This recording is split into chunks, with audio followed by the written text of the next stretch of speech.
இந்த பாலா போன காய்ச்சல் என்ன விட்டு போகாதா, இது போன்ற வார்த்தைகளை சொல்லக்கூடாது.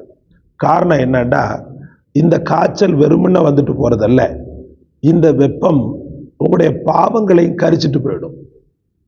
ரசூலுல்லாஹி ஸல்லல்லாஹு அலைஹி வஸல்லம் சொன்னாங்க, யாருக்கு உள்காய்ச்சலோ அல்லது வெளிக்காய்ச்சலோ வந்திருந்தா அது பாவத்தின் பரிகாரம் சொல்லி சொன்னாங்க ரசூலுல்லாஹி ஸல்லல்லாஹு அலைஹி வஸல்லம். பிஸ்மில்லாஹிர் ரஹ்மானிர் ரஹீம். கண்ணியத்திற்கும் மேன்மைக்கும் உரிய எல்லாம் வல்ல அல்லாஹ்வின் நல்லடியார்களே, பெருமானார் ஸல்லல்லாஹு அலைஹி வஸல்லம் நரக நெருப்பின் ஒரு சிறிய வெப்பம்தான் காய்ச்சல் என்று சொன்னார்கள். காய்ச்சலில் ஏற்படக்கூடிய உபாதைகள் கொஞ்ச நெஞ்சமல்ல. கடுமையான காய்ச்சல் வயப்பட்டவர் கடுமையான சோர்வுக்கு ஆளாகிறார். கடுமையான காய்ச்சல் வயப்பட்டவர் நாக்கின் சுவைத்தன்மையை இழந்து கஷ்டப்படுகிறார். கடுமையான காய்ச்சலுக்கு ஆளானவர் ஜீரண சக்தியை கொஞ்சம் கொஞ்சமாக இழக்கிறார். கடுமையான காய்ச்சலுக்கு ஆளானவர் எப்போது பார்த்தாலுமே எதையோ பறிகொடுத்தது போன்ற ஒரு சூழலை அவர் பெறுகிறார்.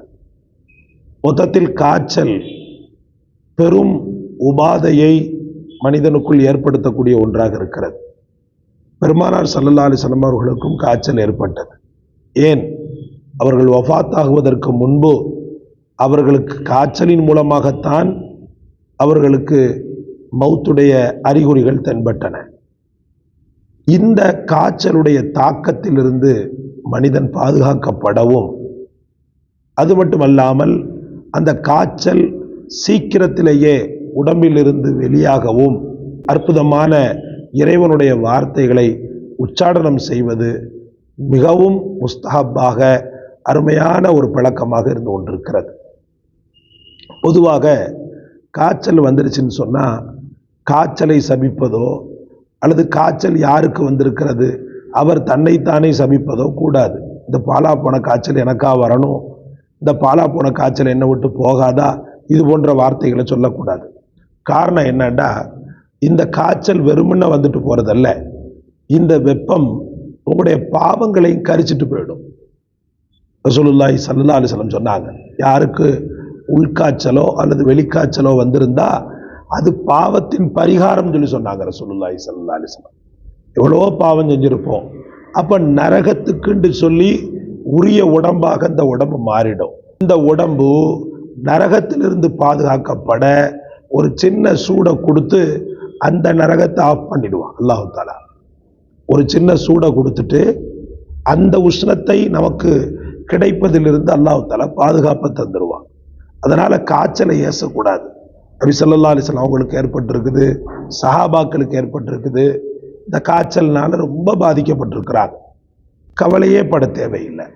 அல்லாஹ் ரப்புல் ஆலமீனுடைய அற்புதமான வசனம், இந்த வசனத்தை 21 முறை ஓதி, சுடுதண்ணி இருக்குது பாருங்க, அந்த சுடுதண்ணியில ஊதி நீங்கள் அருந்து செய்ய வேண்டும். அது மட்டும் இல்லாமல் உள்ளங்கையில் ஊதி உடம்பு முழுக்க தடவி கொள்ள வேண்டும். மருந்து மாத்திரை எடுத்துக்கொள்ளணும். மருந்து மாத்திரையை மறக்கக்கூடாது, டாக்டருடைய அட்வைஸை மறக்கக்கூடாது, சோறு சாப்பிடவே கூடாது. காய்ச்சல் வந்துட்டா சில பேர் என்ன செய்வாங்கண்டா, கஞ்சை வச்சு குடிக்கிறேன்னு முதல் நாளே சோறை சாப்பிட்டுருவாங்க. சோறு ஒவ்வாது. அதனால சோறை ஒரு நாள் முழுக்க என்ன செய்யணும், சாப்பிடக்கூடாது. சோறை ஒரு நாள் முழுக்க சாப்பிடக்கூடாது. என்ன சாப்பிடலான்னா, காய்ந்த ரொட்டிகள் இருக்குது பாருங்க, அந்த காய்ந்த ரொட்டிகள் அதனுடைய தன்மைகள் என்னண்டா, சீக்கிரத்தில் காய்ச்சலை விரட்டி அடிக்கக்கூடிய சக்தி படைத்தது. காய்ச்சல் முடிந்த பிறகு சோறை ரசம் ஊற்றி நல்லா பிணைஞ்சு ரசம் போட்டு நிறைய சாப்பிடலாம். ரசம் காய்ச்சலுக்கு உண்டான நிவர்த்தி, அல்லாஹ் தந்த பெரிய பொக்கிஷம்.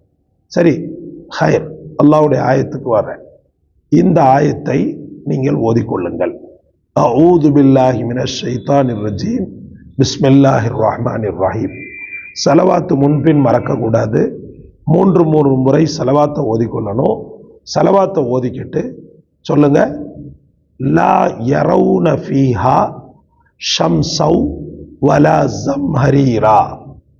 லா யரவுன ஃபீஹா ஷம்ஸௌ வலா ஸம்ஹரீரா. திரும்பவும் சொல்றேன், லா யரவுன ஃபீஹா ஷம்ஸௌ வலா ஸம்ஹரீரா. இதுதான் இந்த வசனத்தை 21 முறை தண்ணீரில் ஊதி உட்கொள்ள வேண்டும். உள்ளங்கையில் ஊதி உடம்பு முழுக்க அப்படியே தடவிக்கொள்ளணும். தடவி கொண்டோன்னு சொன்னா நிச்சய வெற்றிய, நிச்சய ஷிஃபாவை அல்லாஹ் தஆலா உங்களுக்கு நசீபாக்கிடுவான். இந்த உள்காய்ச்சல் வெளிக்காய்ச்சல் நாவின் தன்மையை என்ன ஆக்கும்னா சுவையின்மையாக ஆக்குவது மட்டுமல்லாம கடுமையான கசப்பு தன்மை ஏற்படுத்திடும். சகிக்காது. எந்த ஒன்றையும் சாப்பிட்டாலும் வாயெல்லாம் கசக்கும், எதுவுமே பிடிக்காது. சுவையான பதார்த்தங்களை கொடுத்தாலும் வேணான்னு தான் சொல்லுவோம். சில பேர் பார்த்தீங்கன்னா அந்த காய்ச்சக்காரங்களை போட்டு வற்புறுத்தி சாப்பிடுன்னு உயிரை போட்டு வாங்குவாங்க. அப்படி செய்யக்கூடாது. அவங்கள கொஞ்சம் ஃப்ரீயாக விட்டுறணும். ரொம்ப வற்புறுத்தணும்னு சொன்னால் அவங்களுக்கு ஒவ்வாமை ஏற்பட்டு வாந்தி இது போன்றவைகள் ஏற்படும். அதனால் என்ன செய்யக்கூடாது, அவங்கள ரொம்ப வற்புறுத்தக்கூடாது. ஒரு முறை அலி ரலியல்லாஹு அவர்களுக்கு காய்ச்சல் ஏற்பட்டிருந்தது. அப்போ அவர் பேரித்தம்பழத்தை சாப்பிட போனார். பெருமானார் ஸல்லல்லாஹு அலைஹி வஸல்லம் தடுத்துட்டாங்க. நீ உனக்குள்ள உகந்த உணவு அது கிடையாது, உனக்கு உகந்த உணவு வேற அப்படின்னு அவருக்கு கஞ்சி இருக்குது இல்லையா, அது வச்சு கொடுக்க சொன்னாங்க. அந்த கஞ்சை அவர் சாப்பிட்றதுக்காக வச்சு கொடுக்க சொன்னாங்க. சில பேருக்கு காய்ச்சல்ல கண்டதையும் சாப்பிட சொல்லும், சில பேருக்கு சாப்பிடவே வராது. இது போன்ற மக்கள் அல்லாஹ் தந்த பொக்கிஷம், ரப்புல் ஆலமீன் தந்த பொக்கிஷம். நாட்டு மருந்து கடைகளில் ஆலோ பக்கடான்னு சொல்லிட்டு ஒன்று இருக்கும். ஆல் பக்கடாவோ ஆலோ பக்கடாவோ, ஆல் பக்கடான்னு கேட்டாலே கொடுத்துருவாங்க. பக்கடானா பக்கடா கிடையாது, அது ஒரு வகையான புளிப்பு பழம். அந்த பழத்தை அல்ஹம்துலில்லாஹ் ஒன்றோ ரெண்டோ நன்றாக கழுவி மென்று மென்று மென்று மென்று என்ன செய்யணும்னு சொன்னால் அந்த உமிழ் நீரை முழுங்குற பட்சத்தில் அல்ஹம்துலில்லாஹ் அந்த கசப்பு தன்மையை நீக்க வல்லது.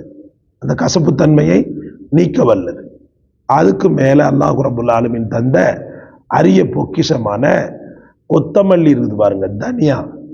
இந்த தனியாவை நன்றாக கசக்கி அரைத்து அதை கொஞ்சம் சுடுதண்ணியில் போட்டு சுடுதண்ணியில் நல்லா காய்ச்சி லேசாக இனிப்பு சேர்த்து கொண்டு குடித்தாலும் பித்தத்தையும் கண்ட்ரோல் பண்ணும், நாக்கினுடைய அந்த கசப்பு தன்மையும் இன்ஷா அல்லாஹ் கண்ட்ரோல் பண்ணும். அல்லாஹ் தந்த பொக்கிஷங்கள் சாதாரண மட்டமாக நாம் நினைக்கக்கூடிய வஸ்துக்களில் கூட அல்லாஹ் அவ்வளோ பெரிய ஷிஃபா வைத்திருக்கிறான். கவலைப்பட தேவையில்லை. காய்ச்சலால் பீடிக்கப்பட்ட மக்கள் அல்லாஹ்வின் இந்த தெய்வ வார்த்தையை பயன்படுத்தி விமோச்சனம் பெறுங்கள், ஷிஃபாவை தேடுங்கள். அல்லாஹ் நம் அனைவருக்கும் பெரும் காய்ச்சல், உயிர்கொல்லி காய்ச்சல்களிலிருந்து அல்லாஹ் பாதுகாப்பை தருவானாக. அது இப்போ மழையும் வெயிலும் அப்படின்னு மாறி மாறி வரக்கூடிய காலகட்டத்தில் அல்லாஹ் ரப்புல் ஆலமீன் நம் குழந்தைகளுக்கு காய்ச்சலில் இருந்து பாதுகாப்பை வழங்குவானாக. இந்த காணொளி உங்களுக்கு பிடிச்சிருச்சுன்னு சொன்னால் லைக் செய்யுங்க, ஷேர் செய்யுங்க, சப்ஸ்கிரைப் செய்யுங்க. எல்லாவற்றை விட மேலாக தொண்டையும் கட்டி போய் கிடக்குது, ஆனாலும் உங்களுக்கு இந்த வீடியோவை தரணுன்ற ஒரு ஆசையோடு வந்தேன். எனக்காக, எங்களுடைய ஆரோக்கியத்திற்காக துஆ செய்யுங்க. ஜஸாக்கல்லாஹ். அஸ்ஸலாமு அலைக்கும் வரஹ்மத்துல்லாஹ்.